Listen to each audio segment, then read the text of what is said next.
Hoy, en el tercer capítulo del curso de Lightroom, vamos a aprender a utilizar todos los ajustes geométricos de nuestro archivo RAW.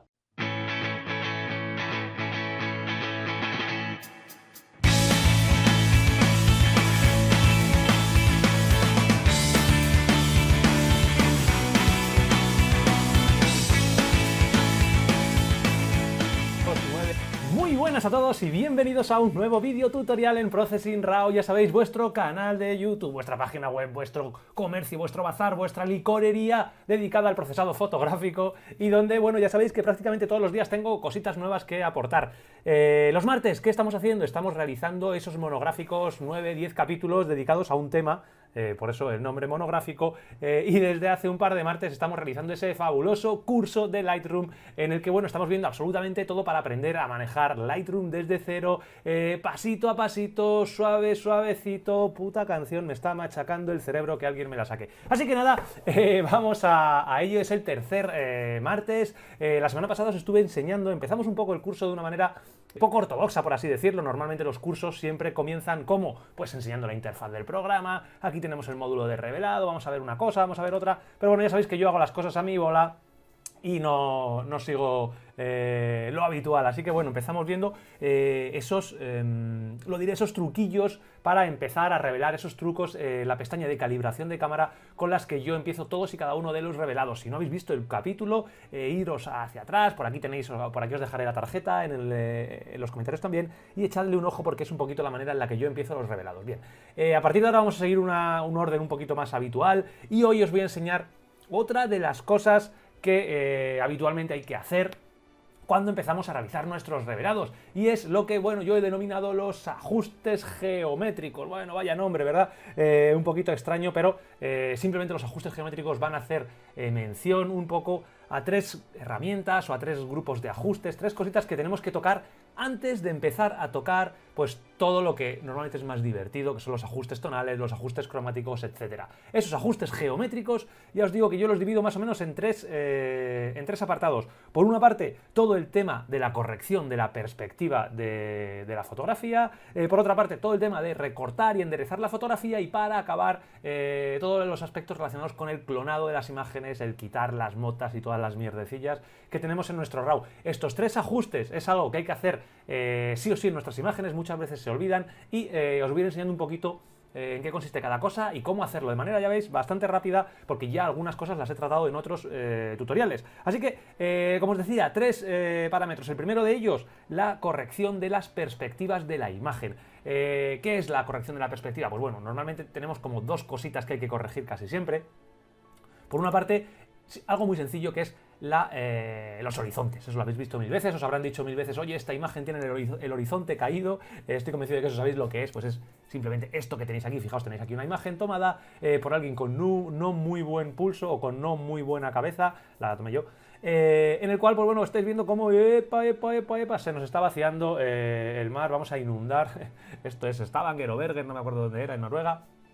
Y bueno, hay que tener cuidado porque esto es muy habitual. Si no prestas atención a los niveles de burbuja, pues se puede ir, es muy sencillo de corregir. Algo un poquito diferente es la perspectiva de las líneas verticales. Aquí estaríamos hablando de las líneas horizontales, aquí estaríamos hablando de las líneas verticales. Esto es algo un poquito más complejo. ¿Por qué? Porque dependiendo del nivel de exigencia que tengas, igual que a nadie le gusta ver que el mar se nos está cayendo hacia un lado, el tema de las distorsiones de las líneas verticales es algo que es bastante más controvertido, porque normalmente cuando tienes un nivel de exigencia un poquito mayor y llevas mucho tiempo revelando, mucho tiempo procesando, es algo que molesta mucho, me molesta muchísimo. A mí personalmente no soporto ver este tipo de líneas así. Sin embargo, hay otra gente a la que le da absolutamente igual. Ya os digo, yo tampoco quiero ver las líneas perfectamente verticales porque el cerebro lo entiende de una manera un poco extraña, pero no me gusta ver este tipo de líneas. ¿Que de qué dependen? Fundamentalmente de dos cosas. La principal, bueno, de la orientación que tenga nuestra fotografía con respecto a la escena. Si estamos realizando un picado o un contrapicado, que es lo habitual cuando estamos haciendo fotografía de arquitectura, estás haciendo una fotografía en una catedral, por ejemplo, entonces como es tan alta, ¿qué es lo que haces? Tú estás en el suelo, apuntas un poquito hacia arriba con tu super mega gran angular, y ¿qué es lo que ocurre con las líneas? ¡Zas! Se nos van todas fugando hacia el centro. Esto es lo más habitual, esta perspectiva cuando realizamos un contrapicado hacia arriba y con un gran angular. ¿Cómo se puede corregir? Pues bueno, de dos maneras: intentando que la lente esté siempre horizontal al suelo, para lo cual en muchas ocasiones tendríamos que disparar con una grúa. Aquí tendría que haberme puesto pues a esta altura, pero si te vas a hacer una fotografía del Empire State, pues bueno, tendrías que ponerte a 200 metros de altura para poder tomar la fotografía horizontal. Cuando tiramos hacia arriba ya sabemos lo que pasa. Así que eso no lo vamos a poder evitar. También depende de la calidad de nuestra lente y de la distancia focal de nuestra lente. Los grandes angulares normalmente, a igualdad de precio, van a tener más distorsión que un tele, por ejemplo, que no tienen absolutamente nada de este tipo de distorsión.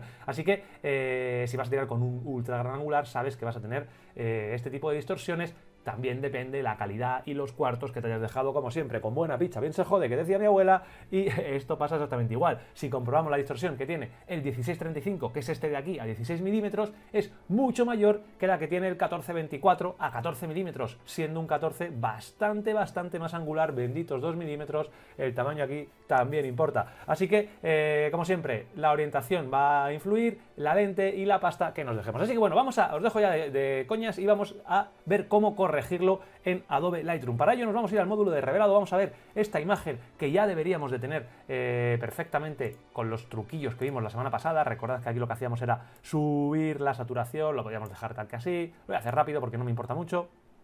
Y bajamos un poquito la saturación del canal azul por si se nos hubiera ido de madre. Y otra cosa que recordaréis que siempre, perdonad, que siempre hacíamos era tener marcadas estas casillas. Bien, partiendo desde aquí, nos vamos a ir a la pestaña de transformar. Y aquí la pestaña de transformar es muy sencilla. En este video tutorial os lo cuento todo muy detalladamente, aquí lo resumo un poquito más rápido. Tenemos dos grandes bloques. Esto que tenemos aquí arriba, que son las herramientas upright, por así decirlo, las automáticas más o menos, y los deslizadores manuales, con lo cual vamos a poder hacer el ajuste un poquito más fino. Yo utilizo muchísimo las dos. La herramienta upright tiene 5 modos: automático, que va a corregir de manera automática las distorsiones, Lightroom va a evaluar la imagen y la va a corregir, con guías que ya os he hablado de ella en algún video tutorial y que simplemente, fijaos, automática lo que hace, automática, Lightroom detecta cómo está la imagen y me deja la imagen bastante decente. A mí en este caso me funciona muy bien. Normalmente es el que suelo utilizar.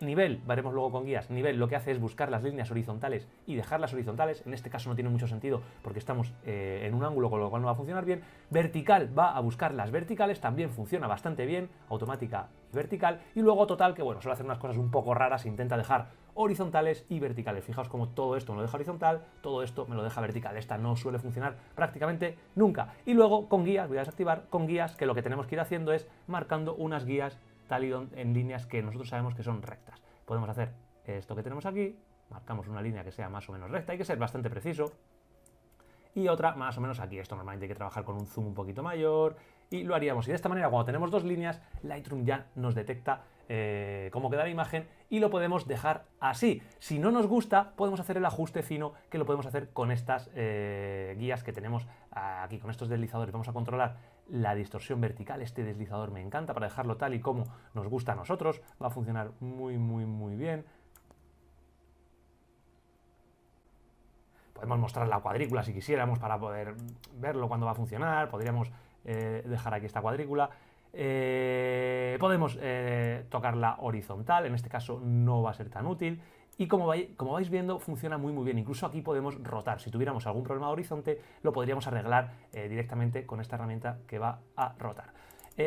Me gustan sobre todo estas que tenemos aquí. Vertical la utilizo muchísimo y aspecto también la utilizo. Hay veces que la imagen, por lo que sea, fijaos, se nos queda muy achaparrada o se nos queda muy ahuevada, o sea, muy estirada. Así que con esta manera de aspecto vamos a poder dejarla un poquito más a nuestro gusto, simplemente tocando estos deslizadores. Fijaos, como lo que hacemos es ensanchar o alargar. Esto para un régimen de adelgazamiento funciona muy bien. Y luego, bueno, tenemos esta de escala que tenemos aquí, que lo que va a hacer es eliminar esas zonas blancas que tenemos. Esas zonas blancas se pueden eliminar también pulsando restringir recorte y automáticamente Lightroom va a recortar la imagen para que no nos quede absolutamente nada blanco. A mí no me gusta nada. Yo prefiero hacerlo de manera manual, o la mayoría de las veces, si esta imagen va a ir a Photoshop, la dejo así. Ya veré en Photoshop si esto lo puedo rellenar o no lo puedo rellenar, porque uno de los grandes inconvenientes de corregir la perspectiva es que vamos a perder lienzo. Fijaos cómo aquí vamos a perder lienzo, y si yo quiero dejar esto más o menos listo, pues voy a tener que ir dejándolo tal que ahí un poquito tenemos de verde, algo así, con lo cual hemos perdido parte del lienzo. Imaginaos que esta alcantarilla dantesca que tenemos aquí es algo bonito, es una roca, es cualquier cosa, pues lo perderíamos. Así que ahí tenemos que tener un poquito de cuidado. Pero bueno, es lo que hay. En Photoshop es muy sencillo rellenar prácticamente cualquier cosa en función de la paciencia que nosotros tengamos y de la dificultad de la imagen. Así que ya os digo, restringir recorte no lo suelo utilizar prácticamente nunca. Esta es la manera que tenemos de corregir la perspectiva. Muy fácil, fijaos cómo conseguimos pasar de esta imagen que es que a mí me produce vértigo a esto que es bastante más natural, y si nos hubiéramos pasado podemos de esta manera ir dejándola más a nuestro gusto.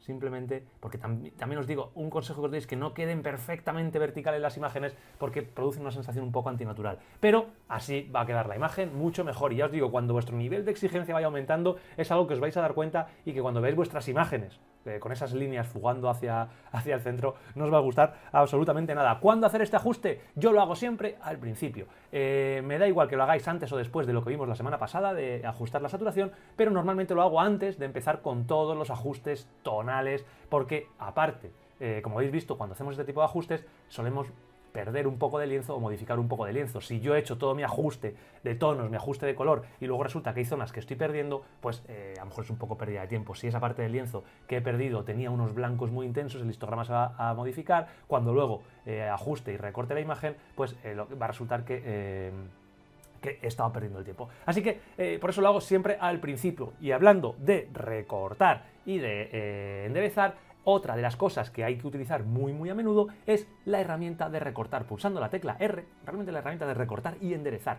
es otra de las cosas que se utilizan muy a menudo, simplemente pulsando la tecla R. ¿Qué tenemos? Esta herramienta que nos aparece aquí. La herramienta de, aquí ya tenéis, recortar y enderezar, muy sencilla de utilizar. Pulsando aquí tendremos la herramienta de recortar y pulsando aquí tenemos la herramienta de enderezar, que es muy sencillo para lo que se utiliza. ¿Cuándo utilizamos la herramienta de recortar? Pues cuando queremos, evidentemente, recortar por diversos motivos. Por ejemplo, esto que tenemos aquí, que queremos quitar el lienzo y no lo hemos hecho con la pestaña de escala, porque fijaos que hay muchas maneras de hacer siempre lo mismo, lo vamos a poder hacer con la herramienta de recortar. Pulso aquí, aquí tenemos este desplegable que lo que nos va a decir es qué proporción queremos utilizar, si una a medida, que va a ser la que nos salga de ahí mismo, o otra, por ejemplo, original. Si pulsamos original, incluso podemos pulsar el candado para que la proporción se mantenga, pues nosotros vamos a poder ir recortando, fijaos, de cualquier manera, pero no nos va a dejar salir de aquí. Cuando pulse, yo puedo dejar la imagen tal y como a mí me guste, siempre manteniendo las proporciones. Fijaos cómo ahí ya se sale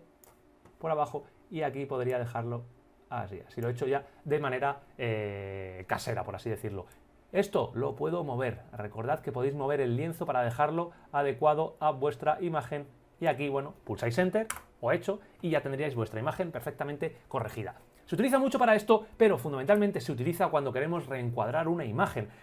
Yo no soy muy partidario de reencuadrar ese tipo de imágenes porque yo me tomo mucho tiempo pensando la composición de la imagen y ese es mi consejo. Yo disparo casi siempre con el trípode montado, cuando puedo evidentemente, y me tomo bastante tiempo para ver las esquinitas de la escena, ver que todo cae donde yo quiero que caiga y con lo cual me tomo bastante tiempo. De esa manera no es habitual que tenga luego que reencuadrar la imagen. De hecho es algo que me cuesta bastante hacer, no soy muy partidario de reencuadrar imágenes, pero por eso, porque yo me he tomado bastante tiempo. Pero hay veces en las que, bueno, pues estás trabajando, por ejemplo, sabéis que trabajo mucho con fotografía deportiva, ahí evidentemente no tengo ese tiempo porque tengo que ir siguiendo a los atletas y ahí, bueno, pues puede que haya escenas que sean mejores o peores. Esta, por ejemplo, que tenemos aquí, que además es de Aleix Espargaró, el motociclista, que tenemos una imagen que no está del todo mal, me gusta como tenemos, voy a quitar la cuadrícula que no me gusta, dejarla automático, una imagen que me gusta bastante, en este caso no voy a tocar para nada la pestaña de transformar porque no es una imagen en la que tenga que corregir perspectivas y lo que voy a hacer es irme a la herramienta de recortar, pulso la tecla R y me sale la herramienta de recortar. En este caso, ¿qué es lo que quiero? Quiero reencuadrar un poco la imagen y para eso lo que voy a hacer es dejar el ciclista, aquí me está sobrando muchísimo espacio, esta parte del principio me gusta mucho este desenfoque porque da muchísima profundidad a la imagen, fijaos cómo da un efecto de tridimensionalidad brutal, siempre intento incluir algo desenfocado en el primer plano, pero por la parte de atrás me está sobrando mucho. ¿Qué es lo que voy a hacer? Voy a ir recortando, incluso puedo recortar un poquito más, algo así, y luego puedo ir modificando esto para dejarlo justamente donde a mí me gusta, lo estoy dejando más o menos, fijaos, la famosa esa regla de los tercios, aunque no nos gusta hablar de reglas, la puedo recortar, lo tengo ya perfectamente, pulso Enter y la imagen queda, para mi gusto, mucho mejor compuesta, mucho más agradable. Fijaos, aquí tenemos bueno, eso tengo el antes y el después, tengo la forma como se me ha quedado al recortar la fotografía.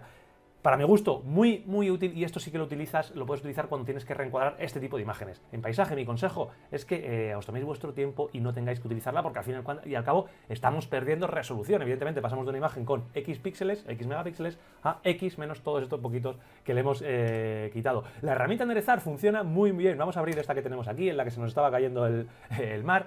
Pulsamos la tecla R y fijaos lo que tenemos. Aquí, si no quiero recortar, nos vamos a olvidar, pero es muy sencillo enderezar el horizonte. Esto lo podríamos hacer desde aquí abajo con la herramienta rotar. Fijaos cómo podemos rotar la imagen hasta que nos quede a nuestro gusto.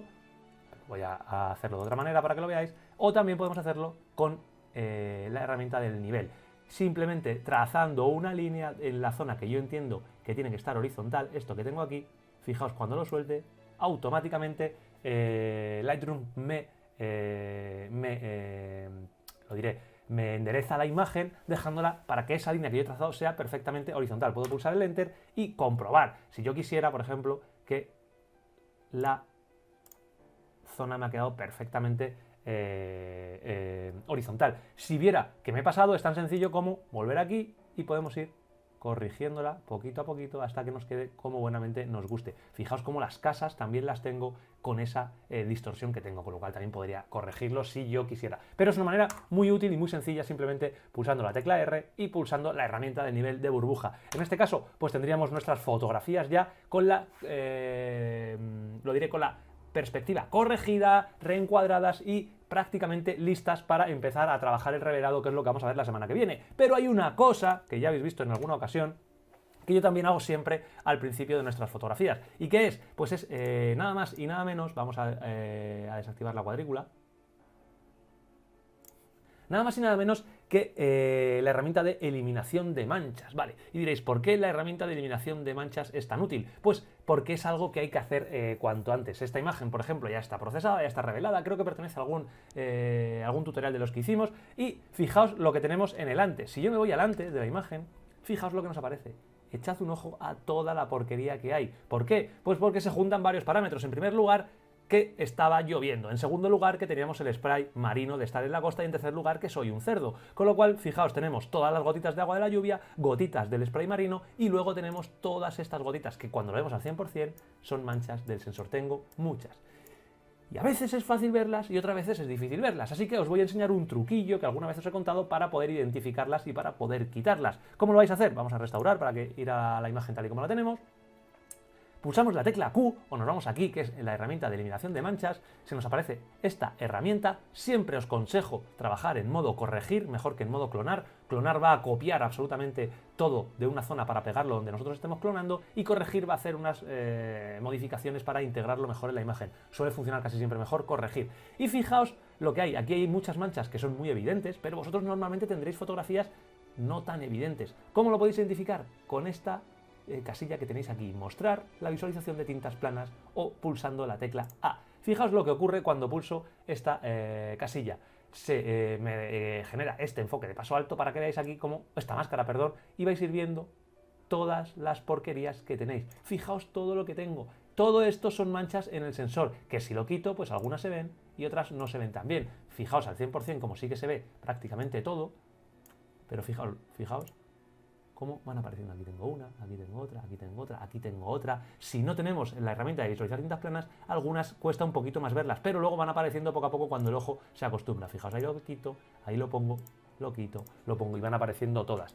¿Cómo corregirlo? Muy, muy sencillo. Directamente cojo la herramienta, me voy a ir a trabajar con un zoom relativamente grande, y con la herramienta de aquí puedo cambiar el tamaño, adapto el tamaño a las manchitas y voy clicando, y me va a ir corrigiendo automáticamente la zona. Al tener corregir, la verdad es que el resultado suele ser muy muy bueno, y simplemente tengo que ir marcando. Esto, que parece sencillo, y lo suele ser, normalmente no hay algo tan exagerado como esto que tenemos aquí. Esto nos puede llevar, vamos a ver, para que veáis cómo estaría esta fotografía.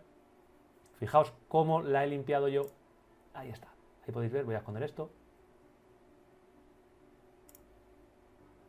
Fijaos la cantidad de pins que tuve que utilizar para corregir esta imagen. Como os digo, es una imagen que utilicé de ejemplo para que vierais cómo funciona clonar la imagen. Simplemente es ir marcando, plin, plin, plin, plin, plin, con vuestro pincel, todos y cada una de estas manchas que tenemos, y el antes y el después, pues evidentemente no tiene absolutamente nada que ver. Así que ahora ya tendríamos nuestra imagen, en este caso ya está revelada, con lo cual no tiene sentido, pero podemos ver cualquier otra de las que yo tengo. Sobre todo esto se nota evidentemente en fotografías tomadas con Fs relativamente altos. Si yo pulso esta de aquí, posiblemente parezca que no tiene absolutamente ninguna mancha o no se vean así a simple vista. Si pulso la tecla Q y pulso la tecla A, vais a ver cómo, ups, fijaos lo que aparece por aquí. Me empiezan a aparecer estos puntitos que son tan inequívocos, y cuando aumento van apareciendo, y fijaos, tengo uno aquí, otro aquí, otro aquí, otro. Estos círculos que tenemos son símbolos inequívocos de que aquí hay manchas en el sensor, y se pueden corregir directamente pulsando aquí con el clonar, con corregir, y me lo va a corregir. Y fijaos cómo sí que se van a ver. Aquí tenéis una que prácticamente no se ve, esta que tenéis aquí arriba, fijaos cómo aparece, esta, por aquí hay otra, y cómo se ven cuando visualizamos tintas planas. Se ven, ahí lo tenéis, y es una manera muy fácil de identificarlos, de corregirlos, y fijaos aquí cómo tenemos una distorsión, una corrección de perspectiva que tenemos que hacer brutal. Tendríamos que irnos a nuestra herramienta, ver si funciona automática, hay veces que no funciona, fijaos aquí no me lo está detectando muy bien. Aquí podríamos trabajar con la herramienta de guías, ir trabajando poco a poco con cuidado y dejarlo pues más o menos como a nosotros nos guste. Fijaos que habría que buscar una línea recta, que sepamos que es recta, y bueno, ir trabajando. Fijaos cómo me lo deja aquí, este es un muy buen ejemplo, me lo deja perfectamente recto, pero me queda bastante raro. Así que aquí lo que tenemos que ir haciendo es modificando el aspecto para dejarlo más o menos como a nosotros nos guste. Pulsamos la tecla R y ya directamente sí que nos tocaría pues dejar la imagen a nuestro gusto, algo así, y lo dejaríamos pues tal que así. Podríamos corregirlo evidentemente y tendríamos que ir trabajando un poquito mejor, y aquí tendríamos nuestra zona que tendríamos que clonar en Photoshop, en Lightroom, o recortar, pero nos recortamos también la iglesia. Así que nada más, amigos, una vez que tengamos estos tres puntos realizados junto con lo que vimos la semana pasada, estamos absolutamente listos para empezar a revelar nuestras fotografías, estamos listos para empezar a tocar los ajustes tonales, los ajustes cromáticos, que estoy convencido que es lo que más os gusta, es la parte más bonita, más divertida del revelado, y os voy a ir enseñando pues absolutamente todo, la interfaz, cada una de estas pestañas las vais a ir viendo, así que nada, estad muy atentos, que ya sabéis que todos los martes vamos a ir colgando un nuevo vídeo de este curso, que espero que os esté gustando. Y nada más, amigos, siempre os digo lo mismo: si queréis echarme un cable, si queréis agradecer un poquito todo este trabajo y que pueda ir siguiendo colgando este tipo de material totalmente gratuito, pues tenéis muchas formas de ayudarme. La primera, dadme un me gusta en el vídeo, dejadme algún comentario, eso es facilísimo, es gratis y no os cuesta absolutamente nada, así que nada, ya estáis tardando. Lo segundo, y que me hace mucha ilusión, enviadme algún tipo de embutido ibérico, jamón, una caña de lomo, pero de las buenas, que son las que más me gustan, os podré dejar luego en los comentarios en mi dirección por si queréis. Y la última, como siempre, que os descargáis cualquiera de las videoguías que tengo en la página web, bien sea el curso de máscaras de luminosidad, con el cual vais a aprender todo de las máscaras de luminosidad, cómo funcionan la base, cómo crearlas, cómo trabajar con el panel de Tony Kuiper, aunque esté realizado con la versión 4, pero es totalmente útil con la versión 5, y luego fundamentalmente la videoguía del panel Tony Kuiper versión 5, eso está más destinado a gente que ya controla las máscaras de luminosidad, con lo cual gente que ya haya hecho el curso de máscaras de luminosidad y que quiera controlar y aprender a manejar perfectamente el panel 5 de Tony Kuiper, que sabéis que es una auténtica pasada y que va a hacer que vuestros procesados en Photoshop sean una auténtica joya. Todos los que lo habéis bajado me habéis dicho que es una maravilla y os ha encantado la videoguía, así que yo os lo agradezco mucho. Realmente eso es lo que mejor podéis hacer por mí, porque es una forma de que yo pueda seguir dedicándome a hacer este tipo de cursos gratuitos, que de otra manera es totalmente inviable. Así que, amigos, muchas gracias a todos los que ya os lo hayáis descargado, muchas gracias a los que estáis pensando en enviarme jamón, y el martes que viene nos volvemos a ver con otro capítulo dedicado al revelado básico, revelado de ajustes globales, que os va a flipar. Amigos, como siempre, me despido de vosotros. ¡Nos vemos!